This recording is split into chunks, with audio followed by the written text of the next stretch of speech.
Les amis, vous êtes très nombreux à stresser pour l'examen du permis de conduire. Sachez que c'est tout à fait normal. On a tous un petit stress ce jour-là. Ce n'est pas facile, parce qu'il y a quand même le permis à la clé. Vous avez quand même payé une formation. Donc la peur d'échouer, le stress en plus, de mal faire, de bien faire. Donc ce qu'il faut ce jour-là, c'est vraiment y aller à l'examen en mode voilà, je vais y aller, je vais me balader dans la ville avec des potes. Voilà. On me donne une direction, je suis les directions qu'on me donne. Voilà. Je prends du plaisir à conduire ce jour-là. J'assure la sécurité. C'est important ça, la sécurité. J'applique le code de la route. C'est aussi important. Ensuite, si au niveau de l'autonomie, imaginons qu'il vous donne une direction que vous n'arrivez pas à suivre, vous êtes trompé de direction, qui vous dit à droite, vous allez à gauche, mais voilà, vous avez bien contrôlé, vous avez bien mis le clignotant du bon côté, c'est pas grave, vous prenez pas la tête. Ce n'est pas éliminatoire de se tromper de direction, ça peut arriver à tout le monde, c'est tout à fait normal. Voilà. Sous le stress, voilà, on perd ses moyens, donc il se peut, voilà, tromper de direction, ça peut arriver. Pareil, pour le stationnement, vous stressez beaucoup, posez des questions. Est-ce que voilà, c'est éliminatoire? Est-ce que si je loupe mon stationnement, qu'est-ce que je fais? Voilà, qu'est-ce que je dois faire? C'est très simple. Pour un stationnement, pour les manœuvres, n'importe quelle manœuvre, vous devez assurer la sécurité. Avant de vous arrêter, pensez bien à mettre le clignotant pour dire que voilà, vous allez vous arrêter. Ensuite, avant de commencer votre manœuvre, observez bien autour de vous. Observez bien autour de vous. Laissez passer les autres usagers, c'est important aussi. Pendant la manœuvre, surveillez autour de vous à 360 degrés. Et prenez votre temps. Voilà. Adaptez bien votre allure. Prenez votre temps surtout. D'accord?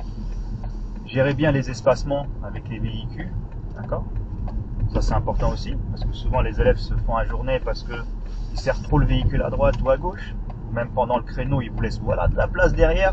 Mais vous allez chercher toujours à vous garer trop près de la voiture. Prenez tout l'espace qu'ils vous laissent. En général, ils vous laissent de la place. Ils ne sont pas non plus vaches avec ça, donc ils vous laissent de la place. Donc utilisez toute la place qui est nécessaire. C'est important.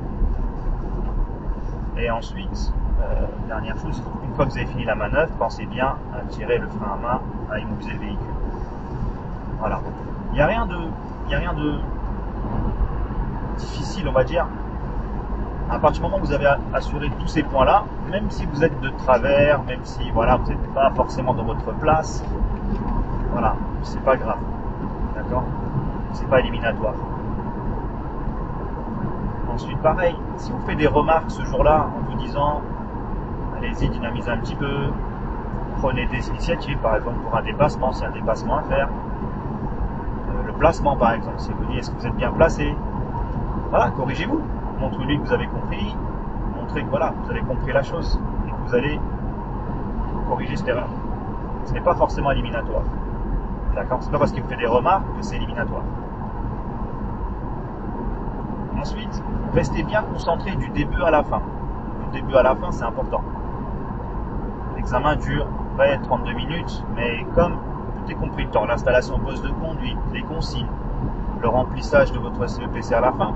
Donc en vrai, de vrai, vous allez conduire, allez, 20-25 minutes, ça va passer archi vite. Donc restez bien concentré du début à la fin, c'est important ça, c'est important. N'hésitez pas, si vous n'avez pas compris un truc, l'inspecteur vous a dit quelque chose, vous n'avez pas compris, à lui reposer la question. Mais attention, attention, faut pas que ça soit trop répétitif. Genre à chaque fois, vous lui demandez, ouais, on va où? Là, il va s'agacer forcément.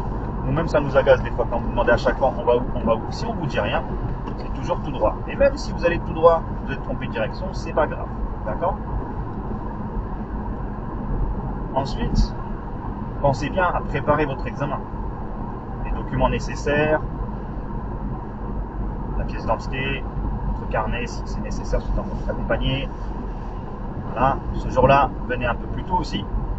Et surtout, n'écoutez pas les autres ce jour-là. Ceux qui ont déjà passé l'examen ou ceux qui